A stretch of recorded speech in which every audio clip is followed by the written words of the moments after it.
నమస్కారములు. తెలుగు జాతి తెలుగు ప్రజలకు ప్రతి ఒక్కరికి హృదయపూర్వక నమస్కారం తెలియజేయడం. కనుక నిన్నటి దినము మన ఆంధ్రప్రదేశ్ మాజీ ముఖ్యమంత్రి వైఎస్ జగన్మోహన్ రెడ్డి గారు తాడేపల్లిలో ప్రెస్ మీట్ పెట్టినారు. ఆ ప్రెస్ మీట్లో సారాంశం ఏమంటే, ప్రస్తుతం జరుగుతున్న పరిస్థితుల గురించి మాట్లాడకుండా ఇంతకుముందు జరిగిన కొన్ని సంఘటనలను తీసుకుని వచ్చి ఆరోపణలు చేయడం మొదలెట్టినారు. అంటే ఆయన యొక్క మనస్తత్వం ఏముందంటే, ఉండే సమస్యలు ఏమీ లేవు, అన్ని పరిశ్రమలు వస్తున్నాయి, ప్రజలు కూడా ప్రశాంతంగా ఉన్నారు, రేపటి రోజు ఇట్టేగిన ఉంటే మా గవర్నమెంట్ రావడం కష్టమని డైవర్ట్ పాలిటిక్స్ చేయాలని ఆయన ఏం చేస్తున్నారంటే, ప్రజల యొక్క మనస్తత్వాన్ని అర్థం చేసుకొని మార్చాలనుకుంటున్నారు. ముఖ్యంగా ఆయన చెప్పింది ఏమంటే, ఇంతకుముందు వాళ్ళ అబ్బను రాజారెడ్డి గారిని చంపింది, వాళ్ళ నాన్నను చనిపోయింది, వాళ్ళ చిన్నాయన చనిపోయింది. ఇవన్నీ ఏ విధంగా చెప్పాలో అర్థం కాకుండా ఆయన చంద్రబాబు మనుషులు అన్నట్టు చెప్తున్నాడు. అలాగే వంగవీటి మోహన్ రంగా మర్డర్ గురించి, బాలకృష్ణ మన నందమూరి బాలకృష్ణ గారి ఇంట్లో జరిగిన కాల్పుల సంఘటన గురించి ఇవన్నీ చెప్తున్నాడు. మనమందరికీ తెలియజేయడం కనుక ముఖ్యంగా తెలుగు ప్రజలకు ప్రతి ఒక్కరూ ఆలోచించండి. రాజకీయాలకు అతీతంగా మాట్లాడతా ఈరోజు నేను. ముఖ్యంగా తల్లిదండ్రులు తమ యొక్క పిల్లలకు ఎక్కడ పోతున్నారో, ఏం చేస్తున్నారో, చదువుకుంటున్నారా లేదా, ఒకవేళ పని చేస్తుంటే పనికి పోతున్నారా లేదా, ఇవన్నీ జాగ్రత్తగా చూడండి. కాలం బాగలేదు. రాజకీయాల కోసం యువతను వాడుకోవడానికి కొత్త ప్రయత్నాలు చేస్తున్నారు. ఆ ప్రయత్నాలు చూస్తూ ఉంటే భయం లేస్తూ ఉంది. ఒక్కొక్కసారి ఒక్కొక్క సబ్జెక్ట్ మీద వస్తున్నారు. ఎందుకంటే టీడీపీ పార్టీ అనేది కొంచెము క్లాస్గా, కొంచెం చదువు సంస్కారం తెలిసిన వాళ్ళు ఉంటారు. కానీ వైఎస్ఆర్సీపీ ఏంటంటే కేవలము మాస్ పబ్లిక్, వాళ్లకు జగన్ మీద ఉండే అభిమానము, ఆయన ఏం చెప్తే అదే నిజం అనుకునేట్టు ఉంటారు. ఈ అనుకోవడంలో యువత యాడ పెడదోవ పట్టి తప్పులు చేస్తారనే భయం పట్టుకుంది. ఎందుకంటే జరిగిన సంఘటనలప్పుడు యువత ఉండదు. ఈరోజు ఈయన చెప్పేటప్పటికీ అవి నిజమే అనుకుంటారు వాళ్ళు. ముఖ్యంగా ఆయన చెప్పింది వంగవీటి మోహన్ రంగా రావు గురించి. ఆయన టైగరు, మంచి నాయకుడు అని చెప్పినాడు. ఆయన చెప్పిన దాంట్లో ఆ వరకు నిజమే. కానీ ఆయన చనిపోయింది చంద్రబాబుకి ఏం సంబంధము? అది జరిగింది ఎప్పుడు? 1988లో, అంటే 1988లో జరిగింది. అప్పుడు ఖచ్చితంగా మీరు చెప్పినట్టు తెలుగుదేశం పార్టీ గవర్నమెంట్లో ఉన్నింది, కానీ చంద్రబాబు గారు ఎమ్మెల్యే కూడా కాదు అప్పుడు. వెంటనే 1989లో కాంగ్రెస్ పార్టీ గవర్నమెంట్ వచ్చింది. మీరు చెప్పినట్టు అది తెలుగుదేశం పార్టీకు లేకుండా చంద్రబాబుకు సంబంధించి మీ గవర్నమెంట్ వచ్చినప్పుడు ఎందుకు విచారణ చేయలేదు? ఆ తర్వాత ఎందుకు విచారణ చేయలేదు మీరు అంటే, లేదు, మీరు వాళ్లకు లోకల్గా ఒకరికొకరికి సరిపోక ఆ కచ్చలతో అట్టు జరిగింది, ఆ విధంగానే జరిగింది, కానీ దానికి చంద్రబాబుకి ఏం సంబంధము? 2, బాలకృష్ణ గురించి మీరు మాట్లాడుతూ గన్ కల్చర్ అన్నారు. బాలకృష్ణ సంఘటన జరిగింది ఎప్పుడు? 2004 జూలైలో జరిగింది. అప్పుడు గవర్నమెంట్ ఎవరు? కాంగ్రెస్ గవర్నమెంట్. అంటే డాక్టర్ వైఎస్ రాజశేఖర రెడ్డి గారు, జగన్మోహన్ రెడ్డి గారి వారి నాన్న, ఆయన ముఖ్యమంత్రిగా ఉన్నప్పుడు వారి ఇంట్లో జరిగింది. ఆత్మరక్షణ కోసం లైసెన్స్ గన్తో ఆడ జరిగింది. అది 2005లో వారే ఏం జరిగిందో సాక్ష్యాలు చెప్పి కేసు క్లోజ్ అయింది. గన్ కల్చర్ అది. అదే రాజారెడ్డి మర్డర్ గురించి చెప్పినారు మీరు. రాజారెడ్డి మర్డర్ గురించి అది జరిగింది టీడీపీలో, కానీ దాంట్లో ఉండే వాళ్లకు లైఫ్ పడింది. వాళ్ళు జీవిత ఖైదు అనుభవించి వచ్చిన ఖైదులు కూడా ఉన్నారు దాంట్లో, ముద్దాయిలు. అలాగే రాజశేఖర రెడ్డి గారించి మీరు చెప్తున్నారు. రాజశేఖర రెడ్డిది, ఆయనది యాక్సిడెంటల్ గా హెలికాప్టర్ క్రాష్ జరిగింది. అప్పుడు కాంగ్రెస్ గవర్నమెంటే, ఆయన ముఖ్యమంత్రి. సిబిఐ ఎంక్వైరీ వేసినారు. మీరు ఏందేందో రిలయన్స్ మీద ఆ రోజు ఆరోపణలు చేసినారు. అదే మీరు ముఖ్యమంత్రి అయినాక అదే మీరు రిలయన్స్ కు సంబంధించిన వ్యక్తిని, నరవాణిని మీరు రాజ్యసభ సభ్యత్వం ఇప్పించినారు మీ పార్టీ తరఫు నుంచి. ఆ రోజు మీరు గవర్నమెంట్ అడగకూడదు. కేవలము మీరు ఏదో ఒకటి అభాండాలు వేయడము. అలాగే వైఎస్ వివేకానంద మరణప్పుడు కూడా టీడీపీ హయాంలో ఎండింగ్లో ఎలక్షన్ అప్పుడు జరిగింది. కానీ ఎవరు చేసినారనేది మీకు అందరికీ తెలుసు. నేను చెప్పేది ఏమంటే గన్ కల్చర్ ఎవరిది, ముఖ్యంగా అది చెప్తాం. అయ్యా జగన్మోహన్ రెడ్డి గారు, గన్ కల్చరు బాలకృష్ణది టీడీపీది కాదయ్యా, గన్ కల్చరు మీది. రవీంద్ర అన్నను చంపింది ఎవరు? దాంట్లో అంతా గన్తో కాల్పులు జరిపిందే కదా, సెక్యూరిటీ ఉండగా మీ పేరు ముద్దాయిగా ఉంది. దాంట్లో సిబిఐ ఎంక్వైరీలో మీ పేరు తీయించినారు. ఇది స్వయాన ముఖ్యమంత్రిగా ఉన్న అప్పుడు నల్లారి కిరణ్ కుమార్ రెడ్డి గారు ఆయన చెప్పినాడు, నేను రాజశేఖర్ గారు చెప్తే 2 రోజులు కష్టపడ్డాను, ఆయనకు ఈ కేసులోంచి ఈ పేరును ఏ విధంగా మనం బయటేయాలని చెప్పి ఆయన చెప్పినాడు. దాంట్లో మీరు ముద్దాయి, కానీ మీ పేరు సిబిఐ ఎంక్వైరీలోంచి తీర్చుకున్నారు మీరు. ఓకే, ఇంకా ఏముంది? రాజారెడ్డి గారి గురించి అది ఉంది. గన్ కల్చర్ మీదయ్యా, ఇది కాదు. మీరు ఏదంటే అది చెప్తే ప్రజలు నమ్ముతారనేది చాలా తప్పు. అలాగే యువత కోరుకునేది ఏమంటే, ఎప్పుడైనా కానీ మీరు రాజకీయాల్లో రావాలనుకుంటే ముందు మీ ఇంట్లో మీ తల్లిదండ్రులు వాళ్ళ యొక్క ఆశయాలను చూడండి, వాళ్ళు ఏం కోరుకుంటున్నారో, ఇంట్లో యొక్క బాధ్యతలు చూడండి. తొందరపడి ఎవరు రాజకీయాల్లో రావాలంటే స్టెటిల్గా ఉండి, రాజకీయం అది ఇంతకు ముందు మాదిరి 5 ఏళ్ళకి ఒకసారి లేదు.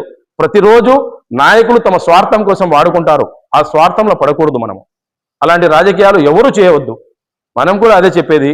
జగన్మోహన్ రెడ్డి గారు, మీరు ఒకసారి చెప్పండి, మీరు చెప్పే మాటలకు ఇవన్నీ ఎట్ట చెప్తారంటే, మీరు చంద్రబాబు యొక్క ఎప్పుడైనా కానీ ఆయన మనస్తత్వము ఈ ఫ్యాక్షన్కు వ్యతిరేకము. ఆయన ఎప్పుడు ఎవరిని కూడా అలాంటి కోరుకోరు. మీరు చెప్పే విధంగా ఏ రోజైనా కానీ చంద్రబాబు గారు చెయ్యని నేరాల గురించి మీరు ఆరోపణలు చేసినారే, అలాగే 2004 కంటే ముందు, ఎలక్షన్లకు ముందు మీరు 52 రోజులు జైల్లో పెట్టినారు, అన్యాయంగా అక్రమమైన కేసుల్లో నిరూపించగలిగిపోయినారు. అలాగే రాజశేఖర్ సార్ ఉన్నప్పుడు కూడా సిబిఐ ఎంక్వైరీ వేసినారు, ఎన్ని కేసులు వేసినారో, కానీ ఒక్కటి నిరూపితం కాలే. కానీ మీ మీద ఎన్ని కేసులు ఉన్నాయి?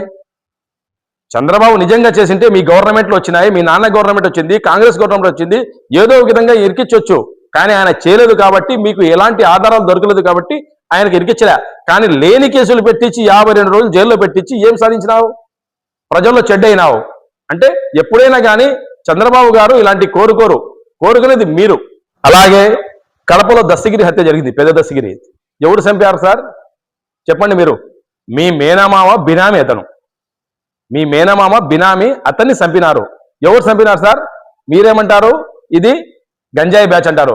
గంజాయి బ్యాచ్ కొట్లాడితే అప్పటికప్పుడు కొట్లాడ జరుగుతుంది, కానీ వెనకలకు వచ్చి హాస్పిటల్ కాడికి వచ్చి అదే పనిగా వాంటెడ్లీగా చంపుతారా? దాని తర్వాత ఏమొచ్చింది సార్? బినామీ డాక్యుమెంట్లు బయటకు వచ్చినాయి, అందులోంచి మీకు రివర్స్ ఇవ్వడం లేదు ఆయన ఆ సబ్జెక్ట్ అని చెప్పి మీరు చేయించిన వాళ్ళు ఎవరో పోలీసులు నిర్ధారించినారు. బాలకృష్ణ ఇంట్లో జరిగినప్పుడు వాడిని రాయి మోదుతో చెప్పినారు. మీరు చెప్పండి సార్, పరిటాల రవి గారి మర్డర్లో ఎంతమంది చంపినారు సాక్ష్యాలని? వివేకానంద గారి మర్డర్లో ఎంతమంది చనిపోయినారు ఇప్పటి వరకు? అది ఎవరి సంస్కృతి? మీ సంస్కృతి తీసుకుని వచ్చి మీరు చంద్రబాబు నాయుడు గారి మీద వేయాలంటే కుదరదు సార్. ఇప్పుడు సోషల్ మీడియా వచ్చింది, ప్రజలకు అన్నీ తెలుస్తాయి. ఏం పెద్ద పాత చరిత్రలు కాదు, ఈ నడమన 10-20 ఏళ్ల లోపల జరిగిన సంగతిలో చెప్పినారు. మీరు చేసే అన్ని శుద్ధ పనులు, శుద్ధ ఆరోపణలు కానీ నిజాయితీ గల కాదు. ఇలాంటి ఆరోపణలు చేసి ఏం సాధిస్తారు? ప్రజలకు మంచి పరిపాలన చేయాలంటే మంచి మాటలు చెప్పాలా, మంచి అభివృద్ధి చేస్తానని చెప్పాలా. మనం చేసే పనులలో యాన్న అవినీతి జరిగితే ఆ అవినీతిని ఎత్తి చూపించాలి, కానీ ఇలాంటి చౌకబారు రాజకీయాలు చేయకూడదు. వివేకానంద రెడ్డి గారి మడ్డల గురించి మీరు ముద్దాయి దస్తగిరి నేతను బయట తిరుగుతున్నాడు అని అన్నారు. మీకు అదే మీరు మీ నోటితో ఒప్పుకున్నారు అతను ముద్దాయి అని. అతను ముద్దాయి అంటే ఆ కేసులో ఎంతమంది ఉన్నారు? వాళ్ళందరూ ముద్దాయిలు అన్నట్టే కదా. అతను అప్రూవర్ అయినారు. చట్ట ప్రకారము ఒక నేరం చేసినోడు దాంట్లో ఉండే నేరగాళ్లలో, ముద్దాయిలలో ఎవరో ఒకరు నిజాలు చెప్తానని వస్తే చట్టం ఆమోదించి అతని ద్వారా పూర్తి నిజాలు తెచ్చినారు. ఆ విధంగా దాంట్లో ఎవరెవరు నా కేసులో? మీరు చెప్తున్నారు ఎన్టీ రామారావు గారిని వెన్నుపోటు పొడిచినారని. ఎన్టీ రామారావు గారు ఎవరు? స్వయాన మా చంద్రబాబు గారికి బిడ్డనిచ్చిన మామ. ఈ రోజు కూడా చంద్రబాబు గారు ఎప్పుడైనా మహానాడు చేయని, ఏ ప్రోగ్రాం చేయని, ఫస్ట్ చంద్రబాబు గారు ఎన్టీ రామారావు గారిని నమస్కారాలు చేసి ఆయనకు నివాళులు అర్పించి ఆ తర్వాత సభ స్టార్ట్ చేస్తారు. అదే పార్టీ, అదే సింబలు, అదే సిద్ధాంతాలతో నడుస్తోంది. కానీ మీ పార్టీ ఒకసారి ఆలోచించుకోండి. మీ పార్టీ ఏమి? ఎవరిది? ఎవరు తీసుకున్నారు? వైఎస్ఆర్ అంటే మీ యొక్క ఇంటి పేరా? కాదు కదా. అది వేరే వాని పార్టీ ఉంటే మీరు తీసుకున్నారు, ఆయనకు దెబ్బేసినారు, అతను ఇప్పటికీ ఉన్నాడు. పార్టీ మీరు లాక్కొని మమ్మల్ని చెప్తే, చంద్రబాబు గారు చెప్తే ఇది ఏమైనా పద్ధతి?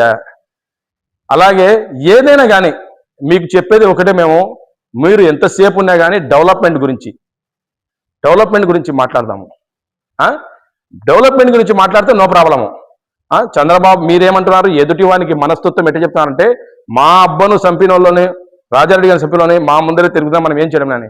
అయ్యా, మీ ఇంట్లో ఉండే వాళ్ళు వివేకానంద రెడ్డిని చంపినాక మీ తల్లి, మీ చెల్లి, మీ చిన్నాయన కూతురు మొత్తుకుని చెప్తున్నారు ఇది ఎవరు చేస్తున్నారని. వాళ్ళందరూ మీకు ఓపెన్గా చెప్తున్నారు. వాళ్ళు ఎప్పుడో జరిగిన సంఘటనలు ఎవరో చెప్పడం వద్దు, ఇప్పుడు చెప్తున్నారు. వారికి న్యాయం చేయండి. ప్రజలకు ఏమేయండి, మీకు ఒకటే చెప్పేది, మీరు మంచి రాజకీయము, ఆరోగ్యకరమైన రాజకీయం చేస్తాం. మనం ఉండే విడిపోయిన ఆంధ్రప్రదేశ్ నష్టాల్లో ఉంది, కష్టాల్లో ఉంది, లోటు బడ్జెట్లో ఉంది. మనకు పరిశ్రమలు కావాలా, మనమందరం కలిసిమెలిసి ప్రతిపక్షం కూడా ఎట్లా ఉండాలంటే, ఒకసారి కేరళని చూడండి. ఆ ముఖ్యమంత్రి దిగినాక పాత ముఖ్యమంత్రి ఇంటికాడపోయి పిలుస్తున్నారు. తమిళనాడులో చూడండి, ముఖ్యమంత్రి దిగినాక ఇంకో ముఖ్యమంత్రి, ఇంతకు ముందు ఉన్న అతను మాజీ ముఖ్యమంత్రి ఇంటికాడపోయి పిలుస్తాడు. ఆ కల్చర్ వచ్చి రాష్ట్రాన్ని డెవలప్ చేసుకోవాలా.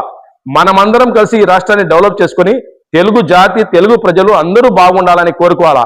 అంతేగాని పాత స్టైల్లో ఎప్పుడైనా కానీ గలాటలు, మర్డర్లు, లేకుంటే మీ నోటి నుంచి వచ్చేసి టపటపా అని కాల్పులు, రపరపా అని పోస్టర్లు మీరు ప్రోత్సహిస్తున్నారు. ముఖ్యంగా యువతను కోరుకునేది ఏమంటే, గంజాయి మీ హయాంలో గంజాయి ఆంధ్రప్రదేశ్ బ్రాండ్ అయిపోయింది. ఇండియాలో యాడ దొరికినా కానీ అది ఆంధ్రప్రదేశ్ అంటున్నారు. అలాంటిది ఇప్పుడు తగ్గించుకుంటూ వస్తున్నాము. యువతను మంచి దారి నడిపిస్తాము. వాళ్ళ బాధ్యతలు, వాళ్ళ తల్లిదండ్రులు ఏమి ఇచ్చినారంది ముందు పూర్తి చేసుకొని మన రాజకీయాల కోసం యువతను, లేకుంటే మీరు పాత విషయాలు చెప్పి వాళ్లకు ఏదో మీ మాట నమ్ముతారనో కాదు, అవి మీ మాటలు యాడ నమ్ముతారని ప్రతి ఒక్క దానికి క్లారిటీ ఇవ్వడానికే మనం ఈ ప్రెస్ మీట్ పెట్టినాము, మీకు జవాబు చెప్పడానికి. లేకుంటే మీరు చెప్పే మాటలు ఎవరు మామూలుగా అయితే తెలివిగల వారు ఎవరు నమ్మరు. ఎందుకంటే ఇప్పుడు మనకేం కావాలా, దాని గురించి మాట్లాడండి. పరిశ్రమలు కావాలా, అభివృద్ధి కావాలా, నిరుద్యోగం పోవాలా, ఇంకొకటి మంచి హాస్పిటల్స్ కావాలా, మంచి చదువు కావాలా, మంచి ఆరోగ్యం కావాలా, ఏమేం కావాలా మనకు, ఏ విధంగా చెప్పిన హామీలు నెరవేర్చాలంటారు. మీరు చెప్పింది ఎంతవరకు చేశారు? మనం చెప్పింది చేసినాము, ఇంకా 3 ఏళ్ళు ఉందయ్యా. ఖచ్చితంగా చెప్పిన హామీలన్నీ పూర్తి చేస్తారు చంద్రబాబు గారు.